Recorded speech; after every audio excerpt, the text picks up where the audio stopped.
Hello বন্ধুরা, welcome back to my channel. আমার নতুন একটি ভিডিওতে তোমাদের সবাইকে স্বাগত জানাই।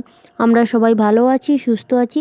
তোমরা সকলে কেমন আছো? আশা করি সবাই সুস্থ আছো, ভালো আছো।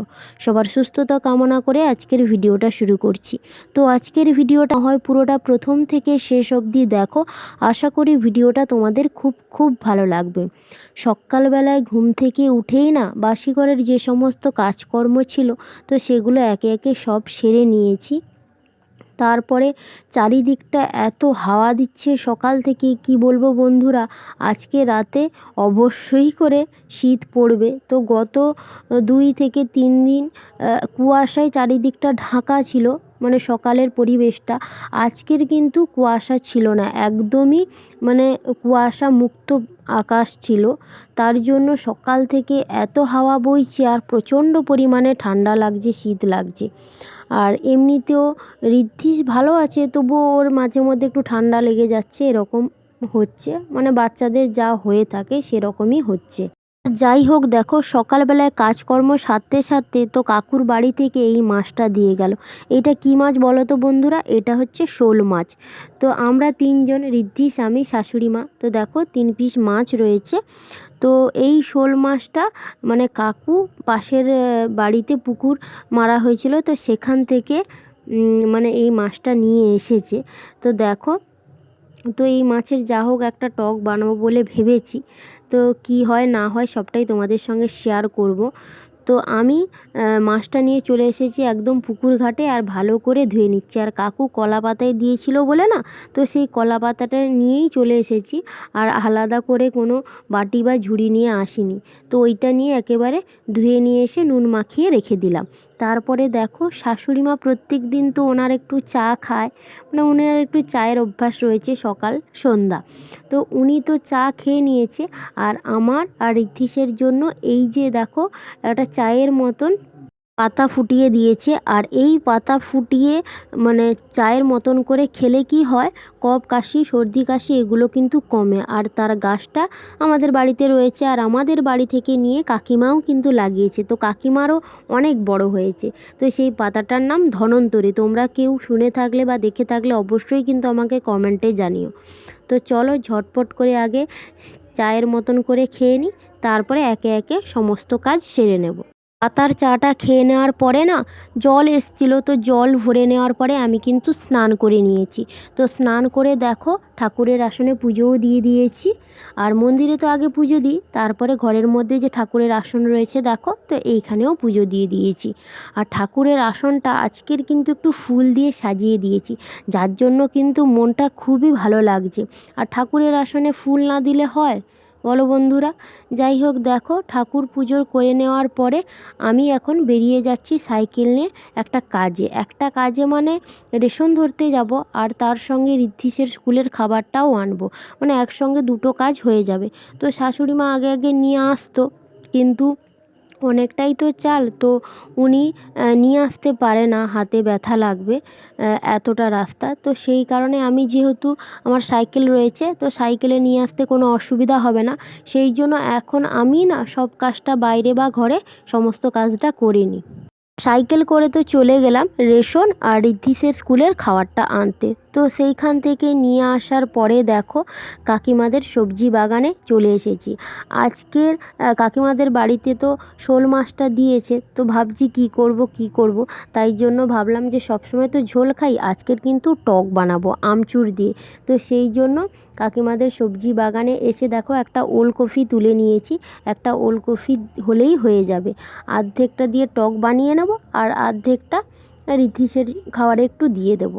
তারপরে দেখো রান্না চাপিয়ে দিয়েছি। তারপরে আর এক কাকিমা এসেছে বাজার নিয়ে, মানে শাশুড়ি মা বলেছিল যে বাজার মানে বাড়ির যে বাজারপত্র লাগবে তো আনতে। আমার যেহেতু সময় হবে না, আমি ওইদিকে রেশন আনতে গেছি, আবার ঋদ্ধিসের স্কুলের খাবারও আনবো। সেই জন্য কাকিমাকে বলে দিয়েছে আলু, বেগুন, ফুলকপি সমস্ত রকমের বাজার কাকিমা করে নিয়ে এসেছে। তো দেখো ওই দিকে বাজারপত্র সমস্ত ঝুড়িতে গুছিয়ে রাখার পরে না, এই দিকে তো ভাতটা আগেই বসিয়ে দিয়েছি। তারপরে দেখো ওলকপিটা মানে কেটে নিলাম। ওলকপি দিয়ে মাছ দিয়ে টক হবে। আর কাকিমার বাড়িতে মানে গতকাল রাতে মাংস হয়েছিল, তো সেই মাংসটাও মানে দিয়ে গেছে। মানে সকালে খাওয়ার জন্য। তো দুপুরে আর বিশেষ কিছু রান্নাবান্না করব না। আর ঋদ্ধিসের জন্য তো আলাদা করে একটা সবজি তরকারিই হয়। আর আমি আর কিছু ভাজাভুজি করব না, কারণ যেহেতু মাছ মাংস দুটোই রয়েছে, তাই বেশি আর কোনো ভাজাভুজি করব না। তো তোমাদের সঙ্গে কথা বলতে বলতে এখন দেখো দুপুর গড়িয়ে গেছে, স্নান টান সেরে চলে এসেছি খাওয়া দাওয়ার কাজে। তো শাশুড়ি মা বললো একটু পরে খাবে, আর ঋদ্ধিসকে খাওয়া দাওয়া করিয়ে দিতে ও কিন্তু ঘুমিয়ে পড়েছে। আর এদিকে দেখো আমি কিন্তু উঠোনটায় বসেছি, রোদটা দেখো মানে পিঠের মধ্যে পড়েছে। আর স্নান যেহেতু করেছি তাই জন্য ভালোও লাগছিলো। আর তোমাদেরকে বললাম না যে মাংস আর মাছের টক এই দিয়ে তো দুপুরের খাওয়া দাওয়াটা করেছি। তো দুপুরে খাওয়া দাওয়ার পরে ঋদ্ধিস তো ঘুমিয়ে পড়েছিল, আমি আর সেরকম শুইনি। তো আমি কাজ করছিলাম এটা সেটা। আর ও এখন দেখো উঠে গেছে, মানে ওর ঘুম খুবই চঞ্চল। প্রায় 2টো নাগাদ শুয়েছিল, ওই 1:40 নাগাদ মতন, কিন্তু উঠে পড়েছে 3টের সময়। তো দেখো তাই জন্য রোদের তেজটা এখনও কিন্তু কমেনি। তো ওকে রেডি সেডি করিয়ে দিয়েছি, ফলও খাইয়ে দিয়েছি। ও এখন ওর ঠাকুমার সঙ্গে ঘুরতে যাবে বলে বায়না করছে। তো ঠাকুমা একটু মাঠের দিকে গেছে, মানে আমাদের বাস্তু লাগোয়া মাঠ রয়েছে, তো সেই দিকে গেছে বলে ও ওই দিকে যাচ্ছে। আর আমি এই দিকে দেখো বিকেলের সমস্ত কাজকর্ম একে একে সেরে নিচ্ছি। জ্বালানি তো নিয়ে নিলাম, আর এই দিকে দেখো ঘর দোর সমস্ত জায়গা পরিষ্কার করে ঝাঁটিয়ে নিচ্ছি।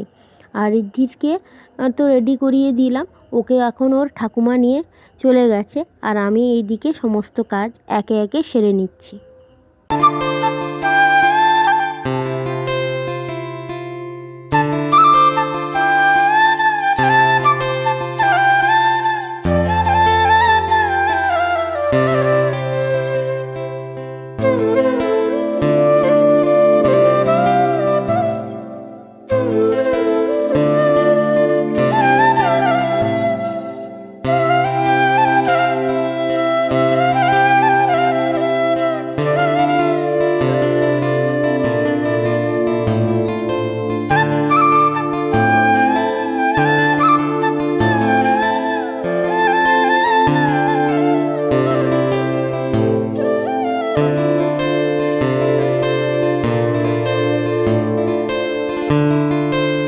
বিকেলের সমস্ত কাজ সেরে নেওয়ার পরে একটুক্ষণ বসেছিলাম। তারপরে তো এখন তাড়াতাড়ি সন্ধ্যা হয়ে যায়, যেহেতু শীতের বেলা।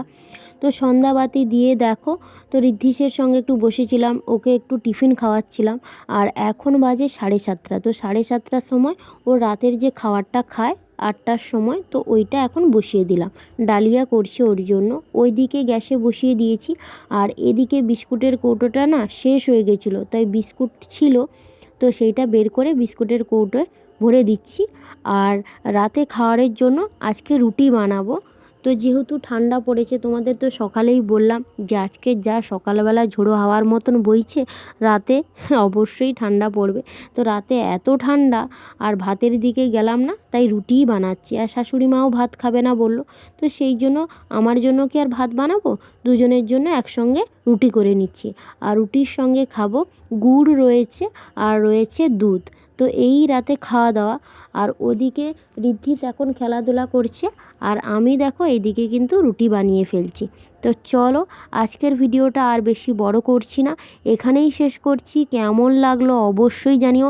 নেক্সট ভিডিওতে তোমাদের সঙ্গে দেখা হবে। সবাই ভালো থাকো, সুস্থ থাকো। আর অবশ্যই আমার ভিডিওগুলো যদি তোমাদের ভালো লেগে থাকে তাহলে চ্যানেলটা সাবস্ক্রাইব করে পাশে থাকো। যারা নতুন ভিউয়ার্স আছো তাদেরকে অসংখ্য ধন্যবাদ আমার ভিডিওটা দেখার জন্য। আর যারা রেগুলার ভিউয়ার্স তাদেরকে এইভাবে পাশে থাকার অনুরোধ রইল। আজ তবে আসি, দেখা হবে অন্য দিন। তো চলো সবাইকে টাটা।